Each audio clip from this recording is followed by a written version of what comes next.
A while back I made a video about trying to fix the disk drive on this Halo Special Edition Xbox, and even though I thought I was done at the end, you guys let me know in the comments that there's basically a ticking time bomb inside this Xbox. So let's get it apart so I can show you what I mean. Thank you to JLC PCB for sponsoring this video, more on them in a minute. So the problem with these old Xboxes is that some of these capacitors are really prone to failure. Luckily on this board, I don't see any that are leaking, but if these things start leaking on you, then they leak all over the board and they can actually just destroy the entire board. So far, I don't see any problems at all with these, but we're still gonna replace them anyways because we don't wanna have any future problems. Next, I need to get the entire board out of here so we can look at the bottom side and then we can start replacing these capacitors. And of course, while we're in here, we're gonna need to install the perfect amount of thermal paste. No evidence of any sort of damage on this plate down here. I'm still so surprised at how clean and nice this console actually is. Now let's take a look at the bottom of the board. And the bottom of the board looks excellent. So now let's take a look at these capacitors on the top. So I believe this right here is the clock capacitor. I've read online that these gold ones are much better than some of the others they used to put on these, but by this time it's well outperformed its service life, so I'm gonna replace it anyway. And while I'm here, I might as well just go ahead and replace the rest of them because I've done all the work to get it apart and they're not that hard to replace. So to help myself avoid confusion, I'm gonna put a black mark on all of these capacitors. That will let me know which ones I've done, which ones I have not done. Now I have them all marked so I will know for sure whether they've been replaced or not. I'm gonna be using a kit from console5.com. This is not sponsored by Console 5, it's just a place that I found to buy them, and from this one order that I've had with them, I'm pretty impressed so far. This is everything that came in the kit that I bought for my Xbox. It even comes with this little card right here that tells you all about the caps. For this repair, I'm going to be using the Hakko 808 desoldering tool. Basically how this works is this tip right here gets hot enough to melt the solder, and then built into this part right here, there's a vacuum pump. So this part will melt the solder. Then you press the button and it will pump the solder back up into here, and that makes it much easier to remove these old capacitors. You can do it with a soldering iron and just some solder wick, but it goes much faster with the tool like this. I'll leave a link in the description if you want to check this tool out for yourself. Like I said, you can get away without using a tool like this, but this tool makes it much faster and in my opinion, more enjoyable. Now let's get these old capacitors out. But before we get started with that, I want to tell you about today's sponsor, JLC PCB. JLC PCB is one of the best places to get your custom PCBs manufactured. They offer high quality manufacturing, fast shipping to the US, as well as many different colors and materials to manufacture your PCBs from. And because of their assembly services, you can have your PCBs manufactured and assembled all in the same place. JLC PCB assembly starts at $0 and includes free setup and free stencil. And the thing I love about all of this is you can do it all right from their website. You can upload your PCB design right to JLC PCB's website, then choose all the specifics you need for your specific PCB. Then you can also get free PCB assembly. With JLC PCB's free assembly service, you don't have to worry about having parts in stock because they have over 230,000 components in stock for your PCB. Go to my link in the description if you want to check out JLC PCB's free PCB assembly. And now let's get these old capacitors removed so we can put in the new ones.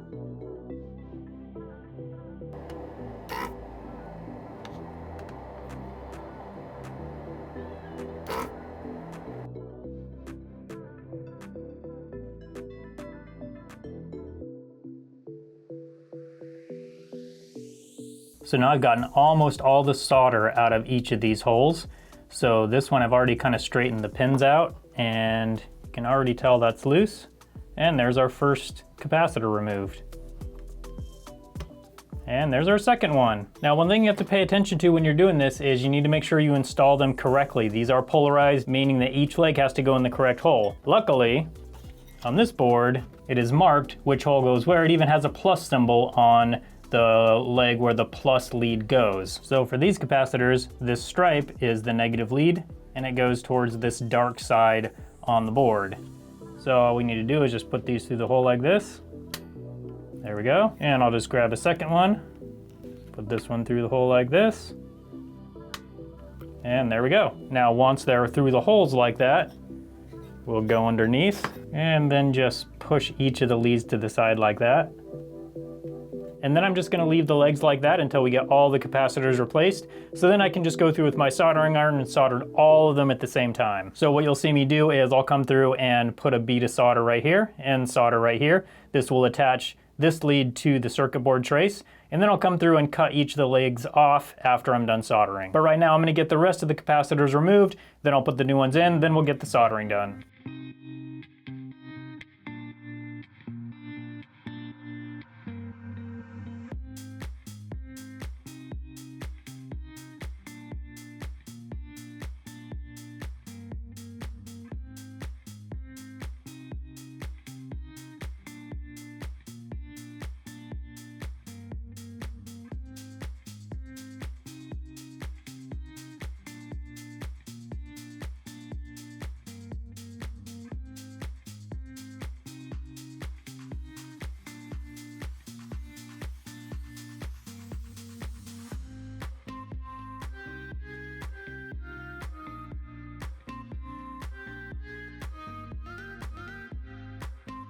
And there we go, these ones are done. So we've got our first set of 13 replaced. I'm gonna replace the rest of these large capacitors off camera, but I'm gonna come back and show you how to do these surface mount capacitors once I'm done with the bigger ones. One thing I do wanna mention real quick, if you're buying capacitors, whether it's a kit like I bought, or whether you just go and buy specific ones off of some website, you need to make sure that you match up the capacitance. So these capacitors say 1500, that's for microfarads.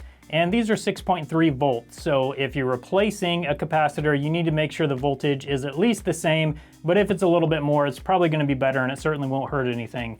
So this capacitor right here shows 6.3 volts and 1500 microfarads. So does this one and so does this one. So these three will be replaced with these three.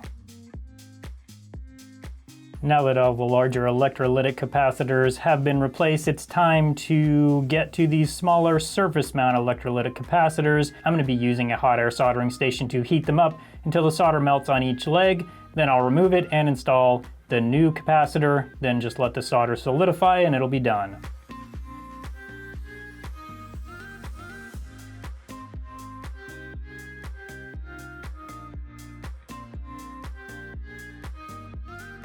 And now that every capacitor on this entire motherboard has been replaced, it's time to get these heat sinks off and check out the thermal paste.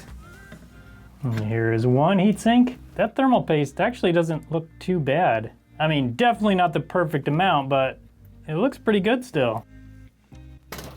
Ooh, and there we go. That is pretty hard and crusty, and it's very sticky. It's almost like old bubble gum. So I gotta get these all cleaned up and then we can do the thing. After scrubbing on those for like 10 minutes, I think it's finally time we install the perfect amount of thermal paste. There we go.